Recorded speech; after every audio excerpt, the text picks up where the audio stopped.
Sabes, yo me he encontrado pensando, ¿hasta dónde puede llegar una persona para erradicar un pecado? ¿Qué hicieron ciertas almas para escapar del juicio divino o, peor aún, de lo que consideraban la única salida a los tormentos de sus propios deseos? Ahora, imagina un tiempo en que el pavor al infierno era más potente que cualquier castigo terrenal, donde la mera idea de un desliz podía condenar un alma a la maldición eterna. Pero ¿qué hacer cuando el deseo gritaba más fuerte? ¿A dónde iban las monjas para que el pecado no se les imputara?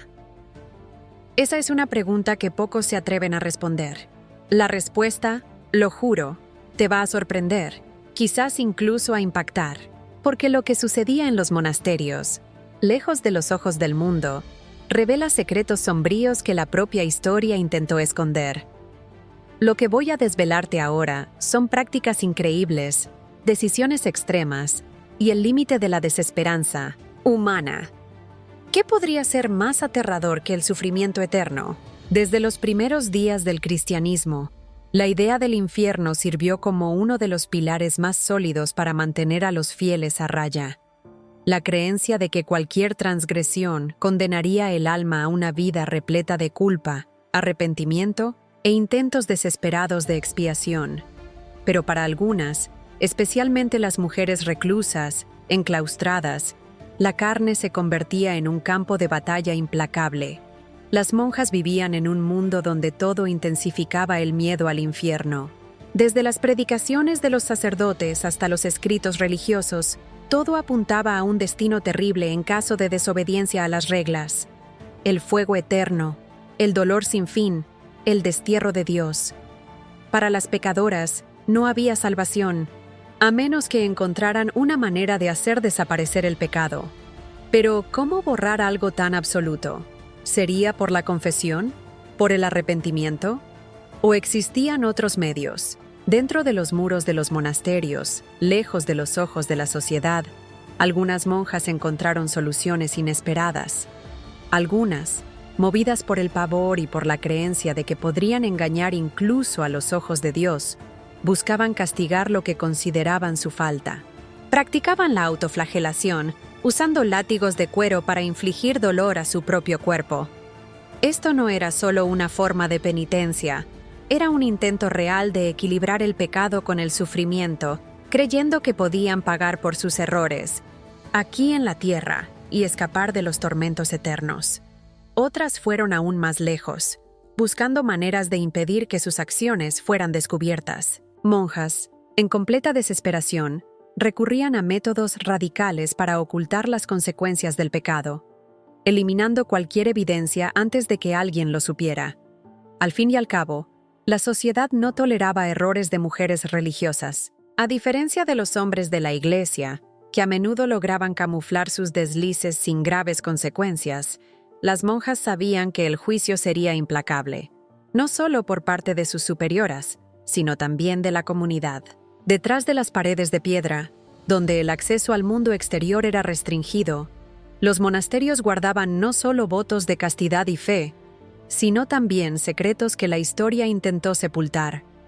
Entre las oraciones y la rutina rigurosa, pocos osaban cuestionar lo que sucedía cuando las reglas eran quebrantadas. Las monjas vivían bajo control total. Sus horarios, sus vidas, sus cuerpos, todo era vigilado.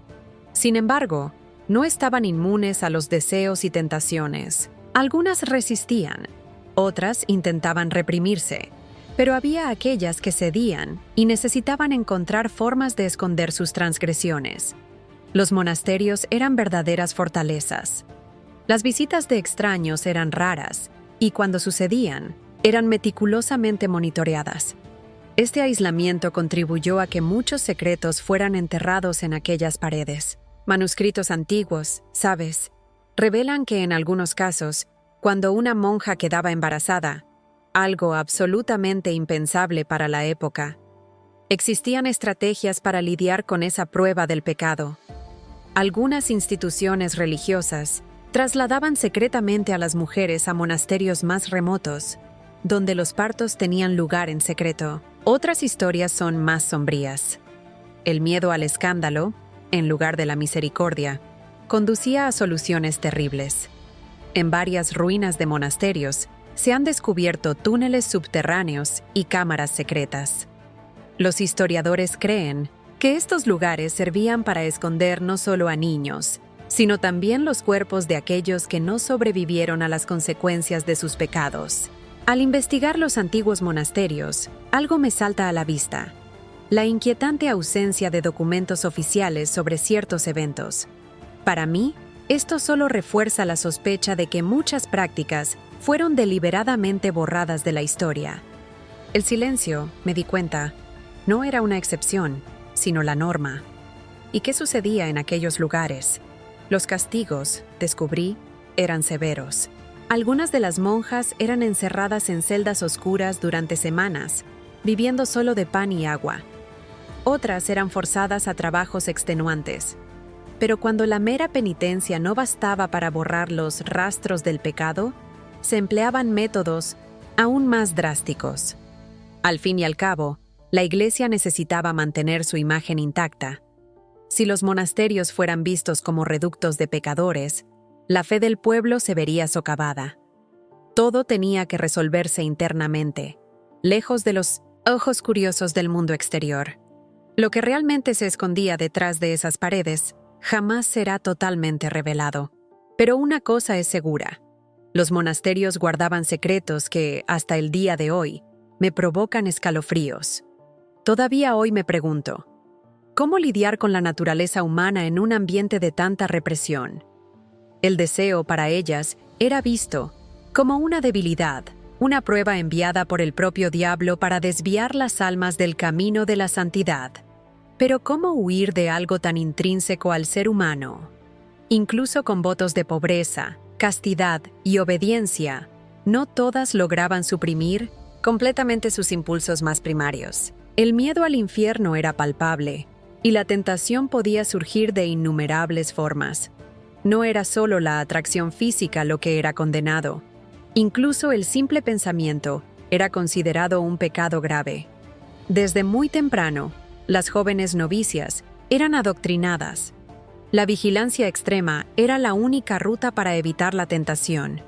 Se les exigía a las monjas que controlaran cada pensamiento, que desviaran la mirada de cualquier imagen, libro o conversación que pudiera incitar emociones impropias. Algunas, en su búsqueda de pureza, adoptaban métodos radicales, pellizcos o incluso autoflagelación cuando sentían cualquier impulso equivocado.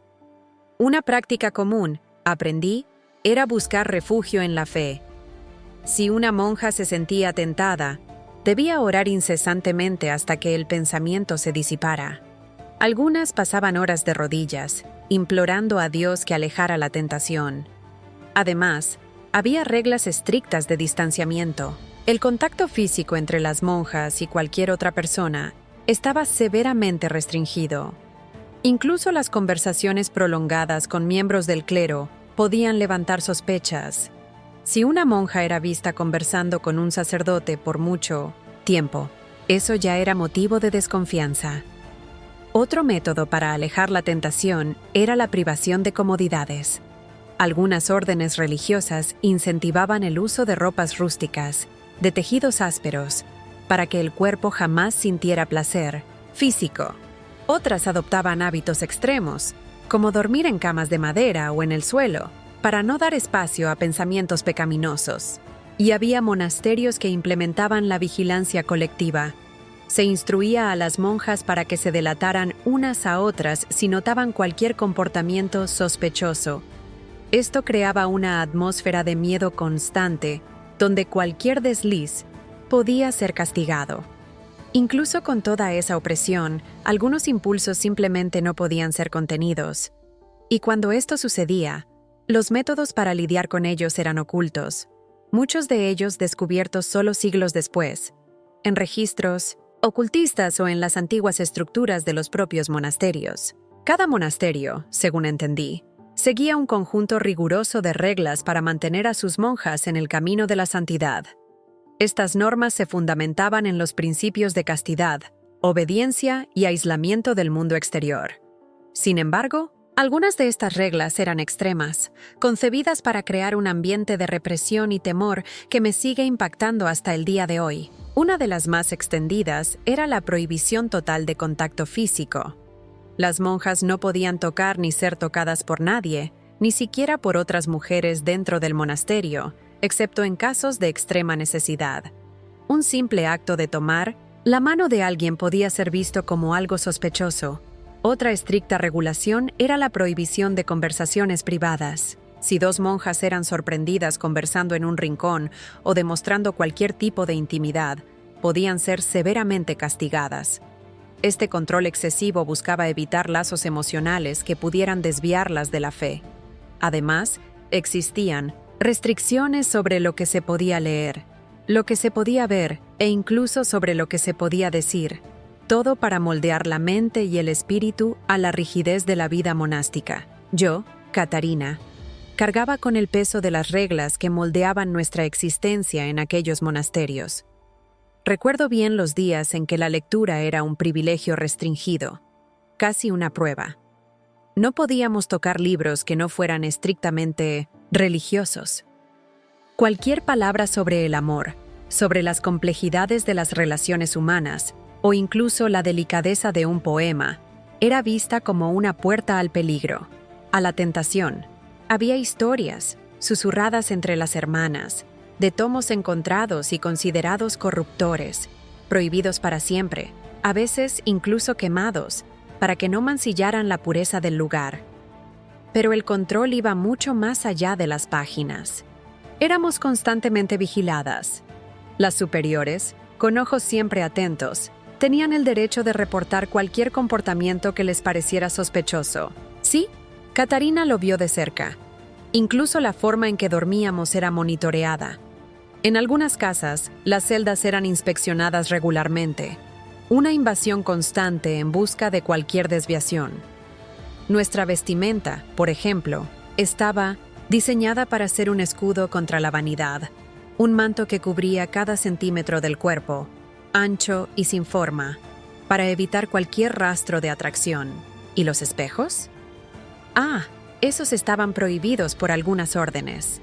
Se creía que contemplar el propio reflejo alimentaba la vanidad, la semilla de pensamientos pecaminosos.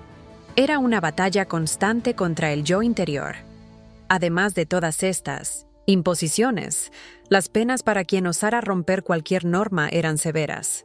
Dependiendo del monasterio y la época, una hermana podía ser aislada en celdas oscuras, forzada a trabajos extenuantes como forma de penitencia, o incluso excomulgada. La excomunión no era solo una condena terrenal, era un anatema espiritual, la pérdida de la salvación. Las reglas existían para mantener un orden férreo, sí, pero también para crear una atmósfera de control total. El miedo y la culpa eran las herramientas más potentes, usadas para garantizar que ninguna de nosotras osara desviarse del camino trazado por la Iglesia. La confesión. La confesión. Para el mundo exterior, era un acto sagrado, la oportunidad de librarse del peso del pecado y empezar de nuevo con el alma purificada. Pero para nosotras, las hermanas, la confesión podía ser más peligrosa que redentora. Algunas verdades jamás podrían ser pronunciadas, pues ciertas revelaciones podían poner nuestras vidas en riesgo. La confesión en los monasterios seguía un ritual riguroso. Muchas veces, éramos obligadas a confesarnos regularmente, aunque no hubiéramos cometido ningún pecado grave. El objetivo era garantizar que nada, absolutamente nada, quedara oculto. Sin embargo, cuando una hermana realmente rompía las reglas, la confesión se transformaba en un dilema mortal. El primer miedo era el castigo implacable. Dependiendo de la gravedad del pecado, una monja podía ser confinada al aislamiento, forzada a una penitencia extrema o, en los casos más graves, expulsada del monasterio. Para muchas, esto significaba la pérdida de todo: hogar, alimento, dignidad. Otra preocupación era la exposición pública. Algunas confesiones no permanecían confidenciales entre la hermana y el confesor. Si el pecado era considerado grave, podía ser reportado a la cúpula del monasterio. Esto significaba que la hermana podía ser juzgada, humillada y, en algunos casos, brutalmente castigada ante todas sus hermanas. Ante esto, algunas de nosotras rezaban intensamente o se autoflagelaban con la esperanza de que Dios las perdonara en secreto, librándolas del peligro de una confesión formal. Otras, en su desesperación, buscaban formas de ocultar sus pecados por completo, aun cuando esto implicara decisiones extremas. Fuentes antiguas atestiguan que algunas confesiones eran arrancadas bajo una inmensa presión, con torturas psicológicas e incluso físicas, hasta que la hermana admitía alguna culpa. La confesión, en esos casos, dejaba de ser un acto voluntario y se convertía en una forma de tortura. Pero había un secreto, un abismo, donde la fe y la redención no alcanzaban, un único pecado que ninguna de nosotras osaba confesar sin que el mundo se desmoronara: el embarazo. Si una hermana quedaba embarazada, ninguna oración, penitencia o confesión podía revertir la situación. Las opciones eran pocas y terribles. Algunas intentaban huir. Otras recurrían a la ayuda de hermanas que compartían el mismo secreto, uniéndose en la sombra. Hay historias que indican que algunas abadesas crearon métodos internos para lidiar con esos casos, asegurando que nada se filtrara al mundo exterior. Pero, ¿qué serían esas soluciones? La disciplina en los monasterios no se basaba solo en la fe, sino en el miedo al castigo. Las sanciones eran uno de los pilares que mantenían a las hermanas dentro de las reglas, asegurando que no hubiera desvíos o quebrantamientos del voto de castidad. Pero, ¿qué pasaba cuando alguien era sorprendida infraganti? Los castigos variaban de acuerdo con la época y la rigidez del monasterio. Algunos eran físicos, otros psicológicos, pero todos tenían un objetivo claro. Recuerdo bien los castigos. La reincidencia, aprendí, traía consigo una de las sentencias más terribles: la reclusión completa. Una monja que osara cometer un pecado considerado grave, un desliz de su alma, podía ser encerrada por días, semanas o incluso meses. Imaginen, una celda oscura, claustrofóbica, donde la única compañía para la supervivencia era el pan duro y el agua fría. En ese periodo de aislamiento, se esperaba que ella rezara incesantemente y reflexionara sobre su falta, anhelando el momento en que, quizás, pudiera ser perdonada. Otro castigo frecuente, e igualmente humillante, era la flagelación pública. Algunas de nosotras eran forzadas a azotarse a sí mismas. Otras permitían que las propias hermanas las castigaran en plena plaza del monasterio. Este ritual, para los ojos externos, tenía un doble propósito: servir de ejemplo para las demás y purificar el alma de la pecadora a través del dolor físico. Créanme, la humillación era tan punzante como los latigazos. También estaba la penitencia forzada, una pesada carga. Las monjas condenadas estaban obligadas a realizar trabajos exhaustivos. Yo las veía limpiar las áreas más inmundas del convento, cocinar para todos sin descanso, o incluso trabajar bajo el sol inclemente en los campos, todo en nombre de la redención. Un método aún más cruel era la privación del sueño. Algunas eran forzadas a pasar noches enteras en oración, de rodillas en el suelo helado, sin un minuto de reposo. Fui testigo de cómo muchas se desmayaban de pura extenuación, sus cuerpos cediendo al implacable castigo. Pero había castigos aún más sombríos, reservados para los casos considerados extremos.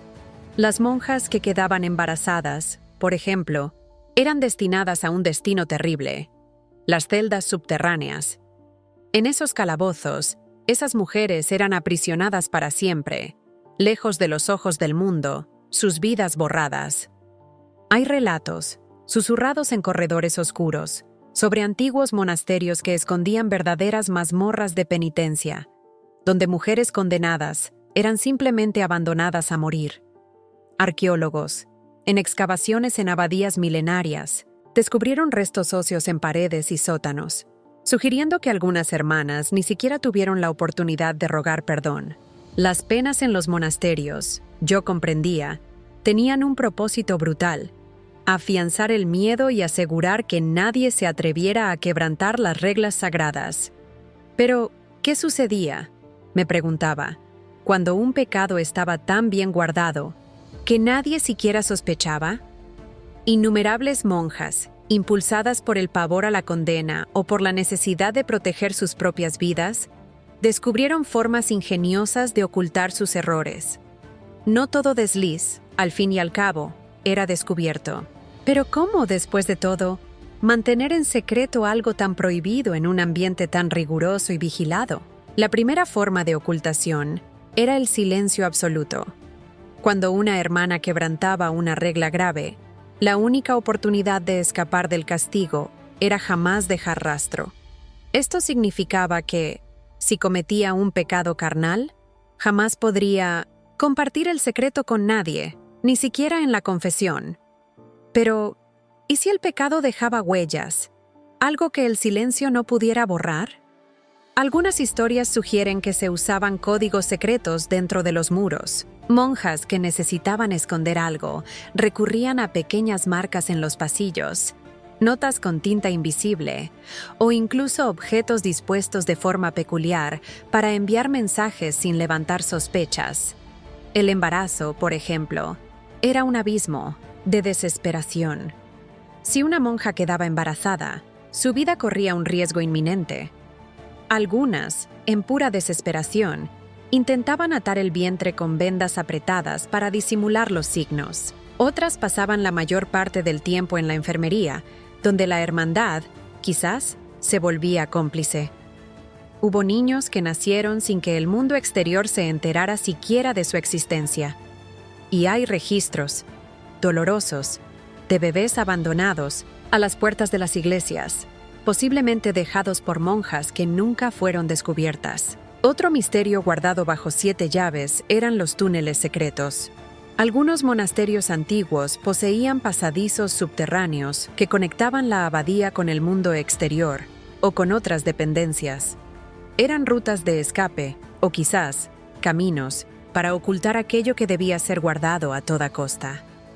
Aún así, incluso con todas las artimañas, el miedo al descubrimiento era una carga diaria. Y cuando una monja ya no lograba esconder su pecado, solo le quedaba una salida: depender de la protección de sus hermanas. Algunas formaban pactos de lealtad, ayudándose unas a otras, creando una red secreta de complicidad. Pero, ¿y si ni siquiera la lealtad de las hermanas era suficiente? ¿Hasta dónde llegaría una monja desesperada para borrar completamente su error? Cuando una monja se veía acorralada por su propia falta, solo le quedaban 2 opciones: aceptar el castigo y afrontar las consecuencias, o recurrir a medidas radicales. En algunos casos, las historias más sombrías decían que la monja intentaba convencer a todos de que su pecado era, en realidad, un milagro. Una ironía cruel, un último y desesperado acto para reescribir su propia historia, y quizás, solo quizás, escapar del destino implacable que la aguardaba. Y esa, para mí, era la más aterradora de todas las estrategias.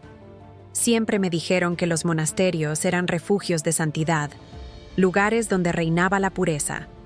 Pero, al sumergirme en documentos antiguos y relatos olvidados, descubrí una verdad escalofriante, un lado oscuro que el tiempo intentó borrar. En mis investigaciones, me topé con historias de monjas que, para justificar eventos, digamos, sospechosos, alegaban haber tenido visiones o experiencias divinas. Imaginen la audacia. Una monja quedaba embarazada y, en lugar de confesar la verdad, afirmaba estar gestando un hijo enviado por Dios.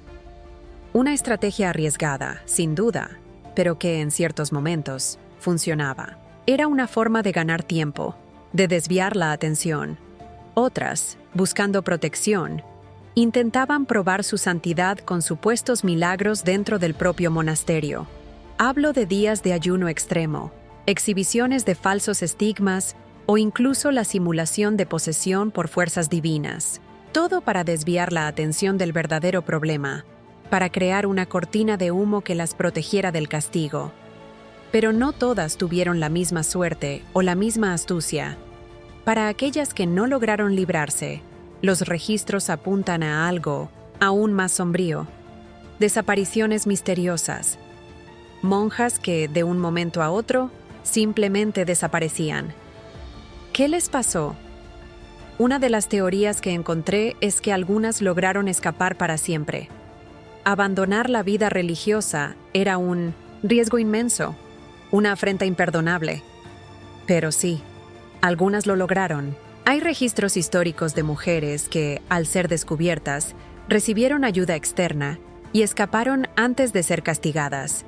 Una huida hacia la libertad, cueste lo que cueste. Sin embargo, hay pruebas más inquietantes. Parecía que algunas monjas, condenadas, eran simplemente borradas de la historia. En antiguos monasterios, descubrí la existencia de celdas secretas. Paredes con marcas que gritaban la desesperación de alguien aprisionado durante un tiempo insoportablemente largo. La verdad, allí, estaba sellada junto con ellas. Y con cada capa que desvelaba, más horrores surgían. Otras narrativas hablan de la inexplicable desaparición de bebés dentro de los monasterios. En algunas abadías ancestrales, restos óseos de recién nacidos fueron encontrados enterrados en lugares ocultos. Estos hallazgos son un testimonio mudo de lo lejos que llegaron algunas hermanas para que sus pecados jamás fueran descubiertos. La línea entre la fe y la desesperación era demasiado tenue. Para algunas, la necesidad de borrar la culpa era abrumadora. Para otras, la única salida era desaparecer, o hacer desaparecer, cualquier rastro de algo que jamás podría ser admitido. ¿Qué me llevó a estos descubrimientos? Documentos antiguos, algunos secretos, que la historia intentó barrer bajo la alfombra. Pero, por suerte o destino, algunos sobrevivieron. Descorrieron el velo del tiempo, revelando secretos inquietantes de lo que realmente sucedía dentro de esas paredes sagradas. Una de las primeras menciones impactantes provino de manuscritos medievales. En archivos históricos encontré confesiones de exmonjas que habían huido de la clausura. Ellas desvelaron los horrores que presenciaron. Algunas describían castigos brutales, mientras que otras revelaban secretos aún más inquietantes. Casos de embarazos ocultos y la enigmática desaparición de hermanas que fueron sorprendidas en pecado. Otra prueba contundente fueron las cartas secretas que algunas monjas escribían a familiares o amigos fuera del monasterio. No todas llegaron a su destino. Algunas fueron interceptadas, pero las que leí eran un grito silencioso. Detallaban la soledad abrumadora, el miedo constante y el peso insoportable de la represión religiosa. Eran voces atrapadas, clamando por libertad. Mi búsqueda me condujo también a relatos de historiadores e investigadores que, siglos después, visitaron monasterios abandonados. Encontraron vestigios de prácticas verdaderamente inquietantes. En ciertas abadías, se revelaron túneles secretos, habitaciones ocultas e incluso esqueletos enterrados en lugares inusuales. Esto me hizo cuestionar qué, al fin y al cabo, sucedía allí. Una de las historias más impactantes, y que se me hace eco de los descubrimientos que mencioné antes, salió a la luz con excavaciones arqueológicas. Investigadores desenterraron restos mortales de recién nacidos, sepultados en lugares secretos. Una prueba irrefutable de que, en algunos monasterios, las consecuencias de ciertos pecados eran borradas para siempre. Y con cada nueva pista, más preguntas. Otro enigma se reveló con los diarios encontrados en ruinas de monasterios. Algunos de estos escritos revelan monjas que intentaron huir o se opusieron a reglas absurdas. ¿La respuesta? Castigos brutales.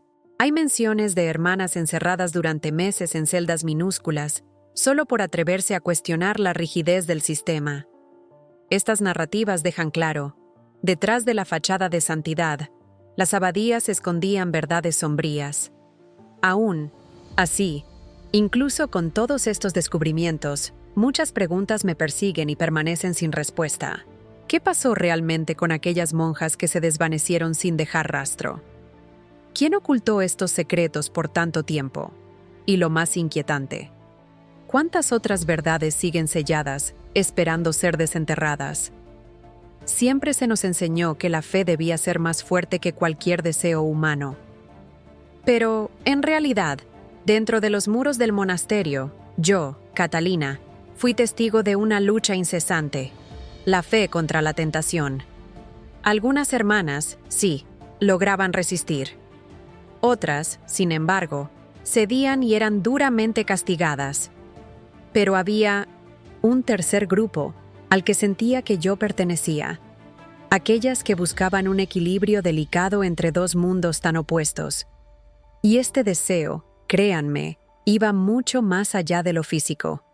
Muchas de nosotras sentíamos una añoranza punzante por la vida de afuera, por la libertad, el amor humano, la simple capacidad de elegir el propio destino.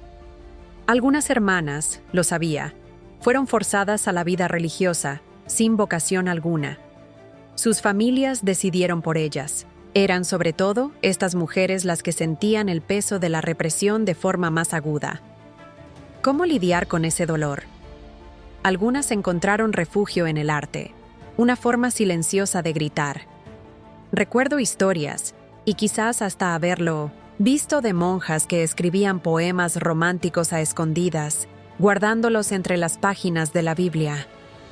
Otras pintaban cuadros, ocultando en ellos mensajes y emociones que jamás podrían decirse en voz alta. También existían las amistades secretas, un lazo de complicidad que se formaba entre las hermanas. Creábamos lazos profundos, ayudándonos unas a otras a soportar la soledad y el aislamiento. Para algunas, esa hermandad era la única ancla que las mantenía cuerdas allí dentro. Pero para otras, la batalla contra el deseo se volvía insoportable. Algunas recurrían a autocastigos voluntarios, buscando castigo para los pensamientos prohibidos. Otras, en su desesperación, arriesgaban encuentros secretos, aún sabiendo que el descubrimiento significaría la ruina completa de sus vidas. Esta tensión entre fe y deseo era un dilema que resonaba por siglos dentro de nuestros monasterios. Algunas intentaban sofocar sus sentimientos, otras encontraban medios ocultos de expresarse, y había aquellas que simplemente decidían desafiar las reglas, rompiendo con las ataduras de la Iglesia para vivir según sus propios anhelos. Ser monja no era solo una elección religiosa, era un compromiso de vida que cobraba un precio altísimo. La pureza, o castidad, era considerada el mayor tesoro de una mujer ante la Iglesia. Cualquier desvío de este ideal, lo sabía, podía llevar a castigos severos. Pero, ¿qué significaba, de hecho, mantener esa pureza? ¿Y hasta dónde llegaríamos, algunas de nosotras, para preservarla? Desde el momento en que entrábamos, se nos inculcaba que nuestra virginidad y castidad eran los pilares de nuestra fe. Algunas se tomaban este voto tan en serio que recurrían a medidas extremas para jamás ceder a la tentación.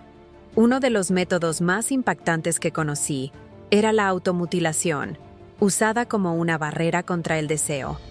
Existen relatos, y la verdad es que oí susurros, de monjas que usaban objetos afilados para herirse cuando sentían los deseos pecaminosos, buscando castigar el cuerpo para nunca romper sus votos. Otra práctica radical era la privación total de placeres físicos. Algunas hermanas dormían en lechos de piedra o en el suelo frío, rehusando cualquier tipo de confort. Creían que el sufrimiento del cuerpo purificaría el alma y alejaría cualquier posibilidad de pecado. Pero esta represión implacable, lo vi, llevaba a algunas a la desesperación. Fuentes históricas, y lo que observé, mencionan monjas que sufrieron crisis nerviosas, comenzando a exhibir comportamientos inusuales, hablar en lenguas extrañas, actuar de forma caótica. Algunas eran diagnosticadas como poseídas por el diablo, pero había señales claras de que muchos de esos casos eran solo el resultado de años de supresión psicológica. En algunos monasterios, la obsesión por la pureza era tan extrema que las mujeres eran castigadas solo por ser consideradas demasiado bellas. Recuerdo a hermanas a las que se les obligaba a raparse el cabello, usar velos pesados y esconder sus rostros, para que jamás atrajeran miradas, ni siquiera de otras mujeres dentro del propio convento. Pero la búsqueda de esa pureza no se limitaba a los muros del monasterio. Algunas familias, temiendo que sus hijas pudieran deshonrar el nombre de la casa, las enviaban a la iglesia aún en la infancia.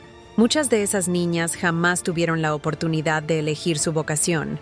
Para ellas, el monasterio se convertía en una prisión y la pureza en una condena. Para algunas de nosotras, el peso de la castidad nos hacía cuestionar las reglas, dudar del celibato impuesto y preguntar, ¿podría la fe, en verdad, existir sin tanta represión? Pero para aquellas que osaban desafiar el sistema, el precio era exorbitante. ¿Qué sucedía con las que se negaban a seguir las reglas? ¿Cómo eran tratadas las hermanas que...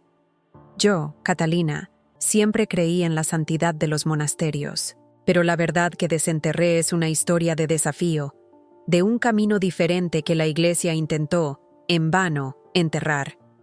Fue uno de los mayores escándalos que salieron a la luz, revelado cuando se investigaron antiguos monasterios. ¿Qué encontraron allí?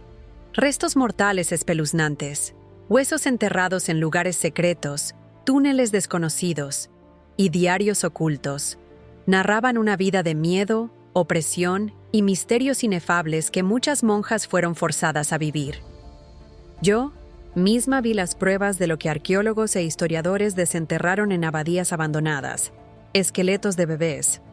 Esto confirmaba relatos antiguos que susurraban sobre monjas embarazadas, obligadas a deshacerse de sus hijos para ocultar lo que llamaban pecados. En algunos casos, esos pequeños restos estaban dentro de las propias paredes del monasterio. Era como si la Iglesia quisiera sepultar cualquier vestigio, cualquier evidencia, pero la trama se profundizaba. A lo largo de los siglos, documentos secretos se filtraron de la propia Iglesia. Eran testimonios silenciosos de que muchas órdenes sabían lo que ocurría, pero preferían el silencio. Un pacto para proteger la reputación, mientras ocultaban al mundo la verdadera faz de lo que sucedía tras los muros sagrados. El impacto fue aún mayor con los relatos de las exmonjas, mujeres que lograron escapar y, años después, reunieron coraje para contar sus historias.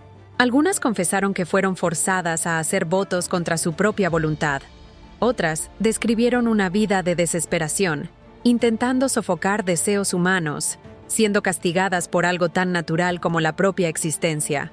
Y había lazos prohibidos. Relaciones con sacerdotes y obispos. Casos encubiertos por las autoridades eclesiásticas. Muchas de esas relaciones no eran consensuadas, pero la influencia y el poder de los hombres de la Iglesia no dejaban elección a las monjas, salvo la sumisión y el silencio. Con cada uno de esos descubrimientos, la imagen de los monasterios que yo tenía en mi mente se desmoronaba. La idea de un lugar de pureza y santidad, aquello se hizo añicos. Era algo mucho más complejo y sombrío de lo que se mostraba al público.